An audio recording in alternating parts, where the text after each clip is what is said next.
Muy buenas a todos y bienvenidos a un nuevo episodio de The Hustle Podcast, en el que hablamos de la era del eslabón más débil.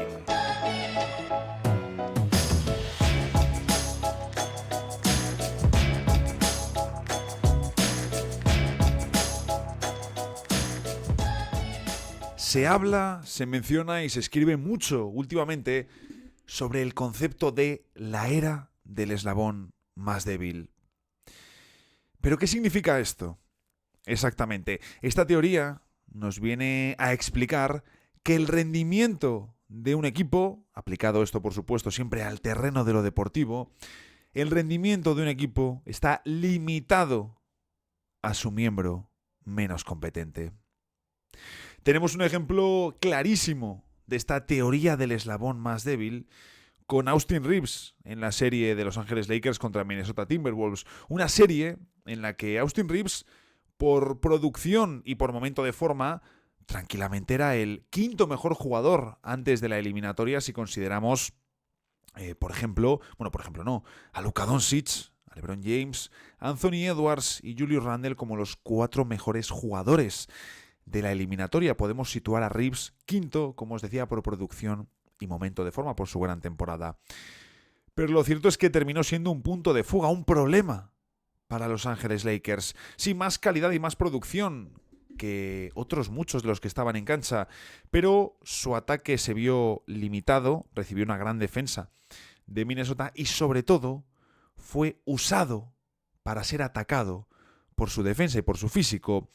También es cierto que en general la serie entre Lakers y Wolves de estos playoffs de 2025 es un fantástico ejemplo de todo lo que vamos a hablar en el episodio de hoy, de esta idea que os decía del eslabón más débil y de todas las que vamos a desarrollar en el episodio.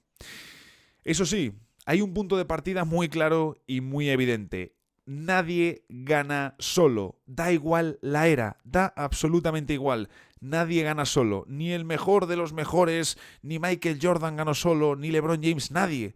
Algunos elegidos te pueden llevar más lejos y habría que mirar exactamente su contexto, la era en la que estaban, en fin, mil cuestiones, pero nunca nadie jamás ha ganado solo en deportes de equipo y nunca nadie lo hará.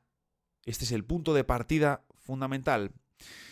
La cosa es, y me parece ya una pregunta interesante de partida, ¿te permite llegar más lejos ahora tener al mejor jugador? ¿Cómo ha evolucionado esta tendencia? Si miramos tras la retirada de Michael Jordan, que era el mejor jugador de su época y que además se hinchó a ganar, podemos decir, vale, San Antonio Spurs gana la NBA con un Tim Duncan novato. De hecho, en ese momento incluso podríamos hablar de David Robinson, pero ya no era quizás el de su punto más álgido de rendimiento. En fin, esos Spurs no tenían al mejor jugador de la NBA. Luego sí que los Lakers con Shaquille O'Neal tenían a la fuerza más dominante. Podríamos incluso considerar que los Spurs de los títulos de después sí que tenían a Tim Duncan en su prime o entrando en su prime, pero tampoco era el jugador más dominante de forma indiscutible. Los Detroit Pistons de 2004, desde luego que no. Miami en 2006 con Wade es un gran ejemplo del que luego hablaremos. Los Boston Celtics, desde luego, tampoco. Y debemos preguntarnos, ¿tenían los Lakers al mejor jugador de la NBA cuando ganan con Kobe Bryant y con Pau Gasol? Refiriéndome, por supuesto, a Kobe Bryant. Bueno, creo que se puede decir, o mejor dicho, no se puede decir que Kobe fuese claramente el mejor en ningún momento de su carrera. Y ojo, esto es algo completamente normal. Son muy poquitos los jugadores de los que podemos decir, oye, claramente, si tú coges estos años, el mejor jugador era este señor. Esto se puede hacer en muy contadas ocasiones. Por ejemplo, los años después con Miami Heat, por supuesto, y los títulos con LeBron James. Los Warriors con Stephen Curry, sobre todo los primeros títulos. ¿Era él claramente el mejor? ¿El más dominante? No, y no ganaron por eso. Sí, más en 2022, cuando Stephen Curry de hecho es elegido MVP de las finales. Milwaukee con Giannis y luego Denver con Jokic sí que son muy buenos ejemplos de que el jugador más dominante de ese momento ganó la NBA, pero de nuevo no la ganó solo, y de hecho en años anteriores no había podido llegar tan lejos. Que además, preparando el episodio, pensaba una cosa con esto de Jokic, con ser el mejor jugador, ser el más dominante también, y ser un favorito, que no siempre va de la mano. Y es que me temo que Jokic se va a retirar y no podremos decir nunca es el gran favorito. Porque de LeBron James se ha hablado, por ejemplo, que nunca ha tenido un entrenador top. Y es cierto, y eso es un déficit que tiene él en su carrera, algo que a él le resta, que podría haber incluso tenido una carrera más exitosa con mejores entrenadores. Pues me temo que o la película cambia mucho, o no podremos decir nunca, oye, es que Nikola Jokic tiene una de las 2 o 3 mejores plantillas de la NBA. Y es una pena, es una lástima, porque además aumenta todo lo que hacen los que están a su alrededor. Creo que hay una serie de cambios recientes que refuerzan la teoría del eslabón más débil, o que al menos estamos en un momento en el que esta teoría es más fuerte que nunca. Un punto clave pasa por que tenemos más lesiones en jugadores top que condicionan los resultados. Lo digo siempre, por desgracia, siempre tenemos lesiones en playoffs, pero es cierto que sobre todo nos hemos encontrado con lesiones musculares. Y esto es un problema.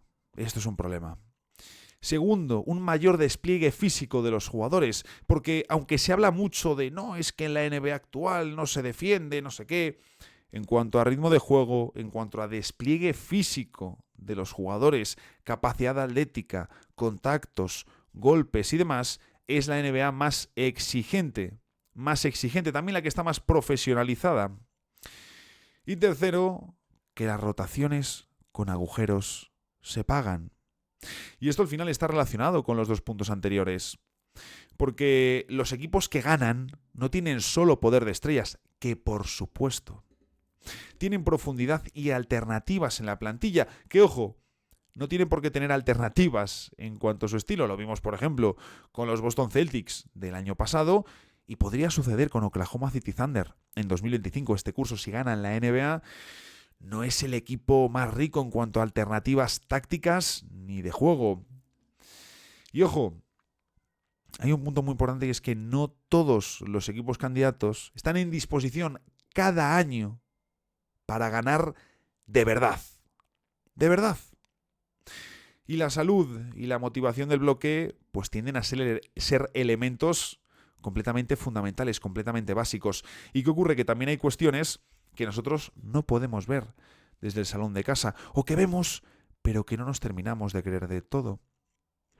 Sin ir más lejos, los Celtics en 2025 no han tenido ni salud ni ese punto de hambre que sí tuvieron en 2024, porque tenían mucho que demostrar.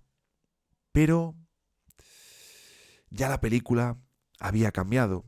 Y sin salud y sin ese punto de hambre, pues es muy complicado. Es muy complicado. Y más hoy en día, que repetir en la NBA está tan caro. También tenemos que distinguir entre profundidad de temporada regular y profundidad de playoffs. Y creo que además aquí los ejemplos de Indiana Pacers y Cleveland Cavaliers, que se enfrentaron en la segunda ronda de 2025, nos vienen, vamos, al pelo. Porque, por ejemplo, Indiana sí que nos ha demostrado que su profundidad es una profundidad de temporada regular, pero también de playoffs. Porque los jugadores, los suplentes, siguen saliendo. Aunque claro, aquí también tenemos que hablar de hasta qué punto es influencia del entrenador, de lo que tienen hablado, de la capacidad de motivación de ese grupo y de creer en sí mismos, que estos países ya hemos visto que creen en ellos como nadie. Pero es que te sacan a Thomas Bryant y funciona. Y te siguen tirando, por supuesto, de los TJ McConnell, Obi Toppin, Benedict Mathurin, que puede ser el más irregular.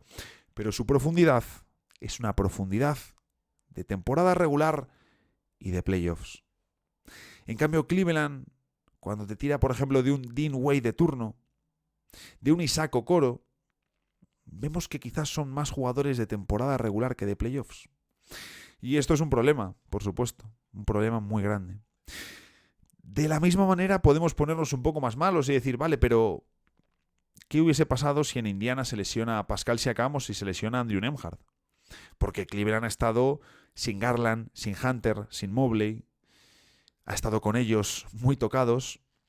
Y claro, no es lo mismo que Obi Toppin te salga unos minutos desde el banquillo para dar equilibrio y que esos minutos le puedas incluso buscar por su capacidad atlética o por cómo abre la cancha también con su lanzamiento exterior. O que TJ McConnell te haga de revulsivo. Sino que ya vas a tener que estar bastantes minutos en cancha sin uno de tus jugadores más importantes, sin tu mejor quinteto. Y entonces ahí tu profundidad, pues lo mismo no parece tan buena. No lo sabemos, no tenemos ni puñetera idea. Sí que sabemos, y esto hablábamos Bob Myers, de esa diferencia entre jugadores de playoffs y jugadores de temporada regular. Y eso lo encontramos en las estrellas, en los titulares, en los jugadores de fondo de armario, en los jugadores que te dan alternativas al juego, en todos. Por ejemplo, de nuevo con Cleveland Cavaliers. ¿Es Jarrett Allen un jugador para triunfar en playoffs? Pues cada vez tengo más dudas.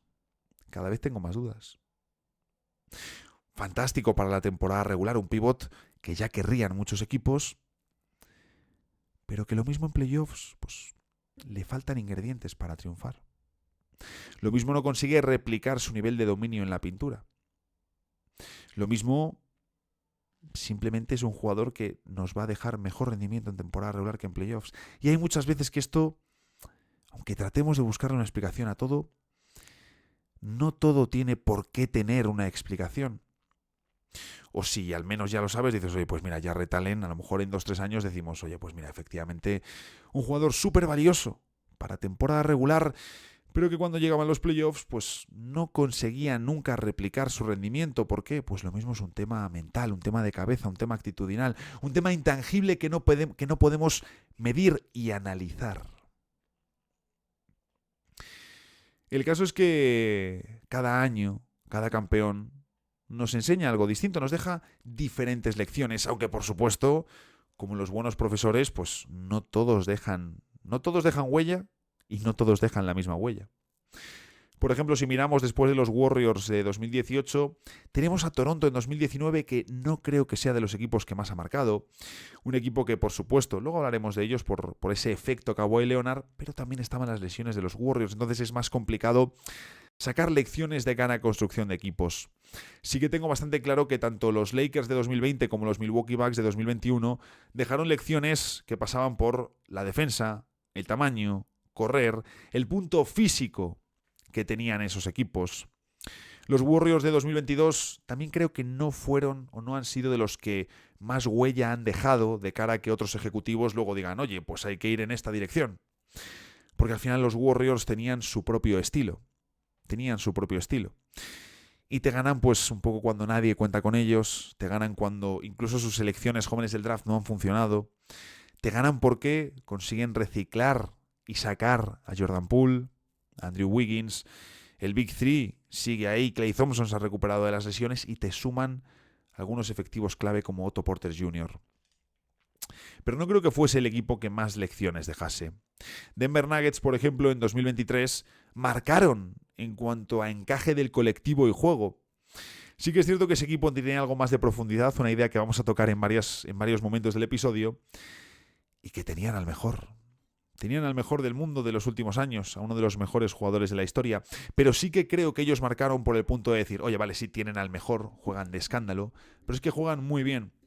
No tienen el equipo más brillante en cuanto a nombres, pero han hecho un equipo que tiene muchísimo sentido en cuanto a encaje y a fit colectivo. Y por eso juegan tan bien, porque han ido trayendo jugadores, confiando en ellos y dándole margen al equipo, que aprenda, que caiga, que pierda, que se golpee.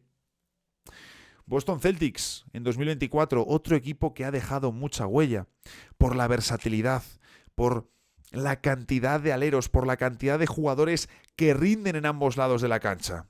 Y por supuesto por ese sistema de defensa y triple, criticado por algunos, sobre todo desde una parte estética, desde una parte de disfrute, desde una parte visual, pero que les ha dado muchos réditos. Pues volver a ser campeones. Sí, este año les han faltado alternativas, pero ¿han perdido por el estilo? ¿Han perdido por el estilo o han sido otras cuestiones las que han marcado la caída de los Celtics ante los Knicks? Porque yo, siendo el primero crítico con ese estilo por no tener alternativa, que ojo, ya has ganado con ese estilo, sí que creo que deberían añadir alternativas a su juego este verano, pero al mismo tiempo no creo que hayan perdido por ese sistema. Sí que es cierto que el no tener alternativas a ese sistema, una vez que te fallan otras cosas, te deja sin alternativas. Te deja sin un plan B, porque no existe.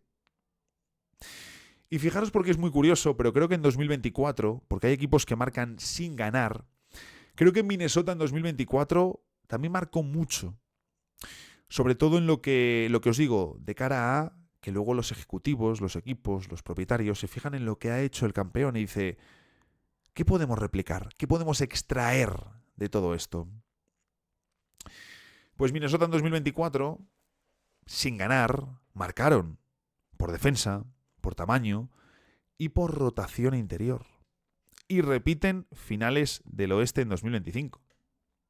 Y en 2025, si gana Oklahoma City Thunder, como os decía, van a marcar por la profundidad, van a marcar por su defensa y van a poner más que nunca a los bajitos de moda. Más que nunca. Pero es que si gana Indiana Pacers, también veremos cómo la profundidad ganan, muchísimo en el debate. Muchísimo en el debate. Se hablará, se ensalzará su estilo, se ensalzará a Rick Carlisle el trabajo de un buen entrenador y también se ensalzará más todavía, porque esto va de la mano de los Celtics también del año pasado, el intentar jugar con 5 jugadores que te abran la cancha. Y con esto no me refiero a que llegue Mike Budenholzer a Phoenix y ponga a Jusuf Nurkic a tirar de 3. No. Tener 5 jugadores reales que abren la cancha y que son una amenaza para el rival. Es curioso, lo pensaba preparando el episodio, que digo, oye, el equipo que menos marcaría en cuanto a estilo, porque de hecho hay mucha gente que se sigue pensando que es un equipo defensivo por estar Tom Thibodeau, curiosamente el equipo que menos marcaría, de los 4 finalistas de conferencia, es el más mediático. New York Knicks. Sorpresas te da la vida. Claro, ¿qué nos ocurre? Que basamos los análisis, pasa en el día a día, con los partidos, basamos el análisis en el resultado, en el quién gana. Y se ve, de verdad, se ve todos los días con la cantidad de publicaciones que hay, porque ya es ingente la cantidad de podcasts, de canales, de hilos, de todo. Yo soy uno de ellos, pero los hay a decenas y con más números. Se basa el análisis en el resultado. Decimos algo en función del resultado. Si un equipo pierde y ha fallado muchísimos triples, pierden por eso. Ya está. Todo el mundo te repite la misma idea, pero oye, vamos a hacernos una serie de preguntas. Este equipo, que ha tirado mucho de 3 y ha perdido, y ha fallado una barbaridad, ¿tiran muchos triples siempre? ¿Es un buen equipo en acierto en triples o no? ¿O es un equipo que suele tirar menos de 3 con un buen acierto, pero lo que ocurre es que tiran más en la zona y ahí es donde sacan la mayor parte de su caudal ofensivo? También otra cuestión, ¿han lanzado sus principales tiradores exteriores o han sido otros? Porque la defensa les ha hecho 2 contra 1 para dejar liberados a los peores. Por ejemplo, si tienden a dominar el rebote, y es uno de sus principales atributos, como lo es para Minnesota Timberwolves, si no lo han dominado en el partido, ¿a qué se debe? Estas son realmente las cuestiones que hay que analizar. No se trata solo de ver el resultado y analizar en base a ello, es entender cómo se ha llegado. Si solo analizas el resultado, vas siempre por detrás. O quizás en algún momento te coincide de forma mágica, ¿no? Como lo del reloj estropeado, que también da la hora. Sí, en algún momento te la va a dar, claro que sí. Si una directiva se deja influir por lo que parece la tendencia, ojo, marcada por los equipos que ganan, vete tú a saber por qué razones, pues esa directiva puede perderse y llevará camino de perderse. Vamos a fijarnos en los últimos equipos que han ganado con el eslabón más fuerte. Podemos hablar de Toronto en 2019, Claro, aquí haciendo referencia a no solo un eslabón, no tener el eslabón, mejor dicho, no tener solo el eslabón más fuerte, sino que dé la sensación, o se pueda entender, que es un equipo que tiene al eslabón más fuerte y al eslabón más débil, que es justo de lo que hablamos en el episodio de hoy, ¿no? De cómo ahora mismo en la NBA eso ya no te vale. Eso ya no te vale. Tenemos el caso de Toronto Raptors en 2019. Estaba todo centrado y todo giraba alrededor de la presencia y la figura de Kawhi Leonard, pero es cierto que después había un bloque y una rotación top. No había una segunda estrella clara, aunque es el año sobre todo los playoffs de la explosión de Pascal Siakam, pero sí que había un grupo muy sólido. Un grupo muy sólido. Fijaros, Kawhi promedió 30 puntos por partido en aquella postemporada. 30 puntos. Y el segundo fue Siakam en 19, es decir, estaba cerca de los 20 puntos de media. Luego Kyle Lowry en 15, nadie más en dobles dígitos de anotación, pero tenías a Marc Gasol, a Serge Ibaka y a Fred VanVleet entre los 8 y 9 puntos. Es decir, ahí asomándose jugadores que, pues lo mismo un día te hacían 6 puntos, que un día te metían 15 y te arreglaban un parcial tontorrón para ganar la noche. Como os digo, no tenían un eslabón débil, pero claro, lo débil en esa serie fue la rotación de los Warriors tras las lesiones de Durant y de Klay Thompson, así que, por supuesto, anillo merecidísimo para Toronto Raptors, hay que estar ahí, hay que llegar hasta ahí, hay que ganarlo, pero no creo que pueda ser un caso medido como los demás. Otro caso del que se suele hablar es Dallas en 2011, como un ejemplo de eslabón más débil, pero no en ellos, sino en el Big Three de Miami Heat. Es un caso muy claro. Sí, Dallas todavía tenía un Dirk Nowitzki sensacional, pero es que este caso que se suele utilizar como para decir, oye, pues mira, los Mavs en 2011, ¿no?, que tenían a Nowitzki, no es que precisamente ellos ganan porque no tienen el eslabón más débil. El eslabón más débil estaba enfrente, en el equipo de estrellas. En ese equipo que tenía a 3 jugadorazos, un equipo que todavía se estaba armando, estaban entendiendo cómo tenían que jugar, pero que sí que tenían los eslabones más débiles en cuanto a que su rotación hacía muchísimos más agujeros. Muchísimos más. Sobre todo en comparación con Dallas, vaya.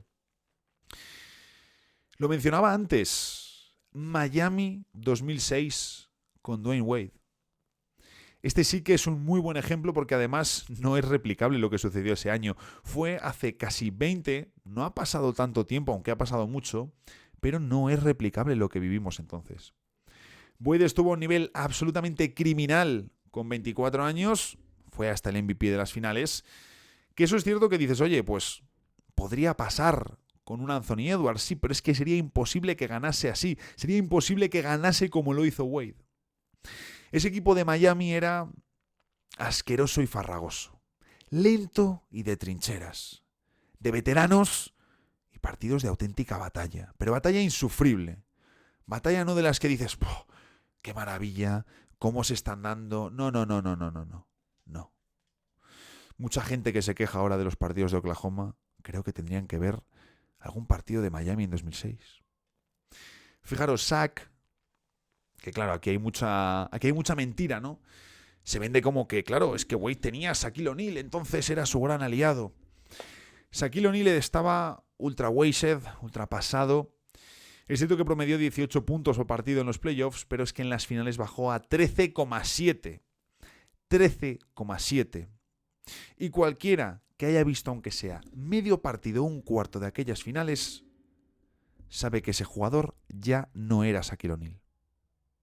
No era Shaquille O'Neal.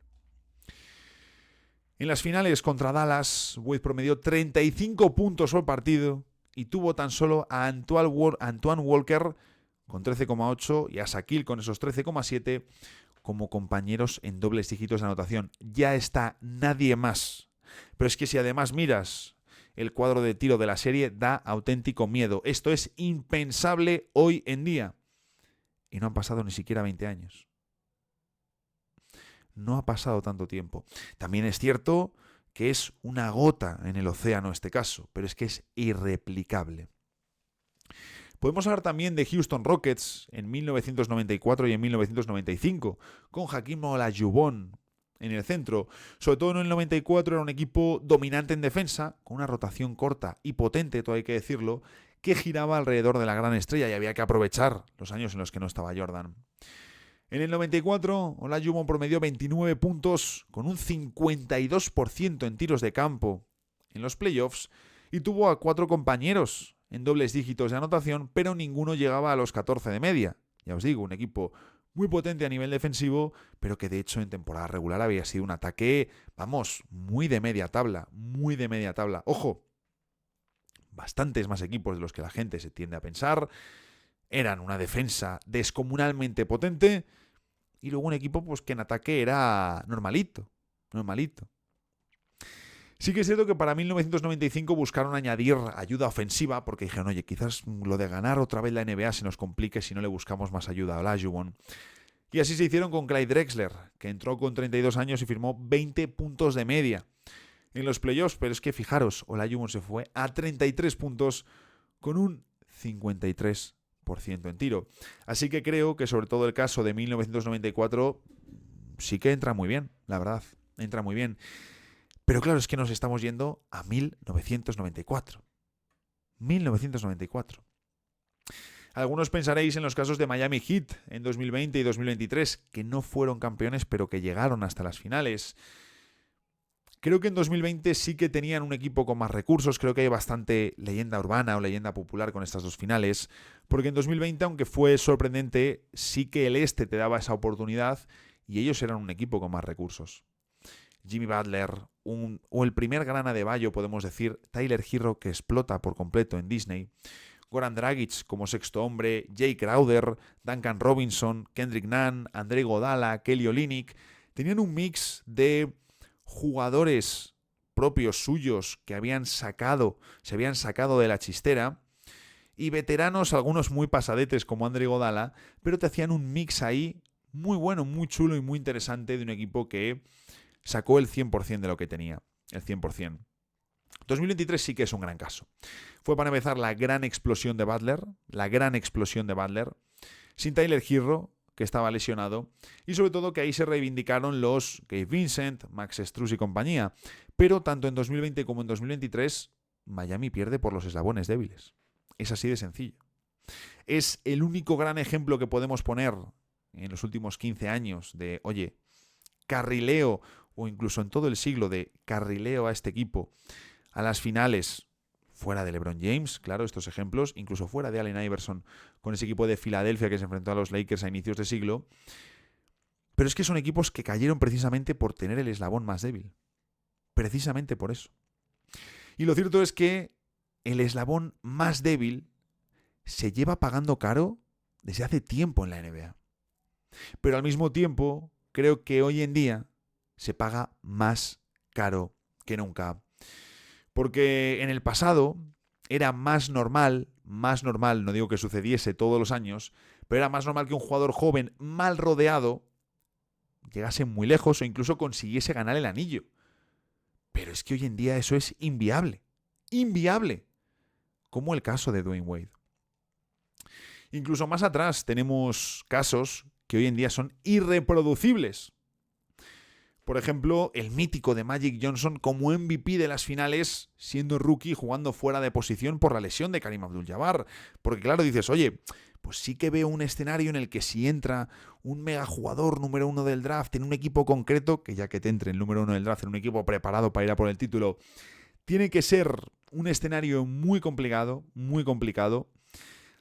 que entre en ese equipo, que ese equipo llegue hasta las finales, que se lesione su estrella, no el rookie, que se lesione su estrella, que pongan al rookie a jugar en la posición de la estrella y que gane el MVP de las finales. Es impensable. Impensable. Que ahí estaba bien rodeado Magic, ¿eh? Pero es que no podría pasar jamás. También es cierto que no hay decenas y decenas de casos así en el pasado, pero sí tenemos algunos que jamás volveremos a ver.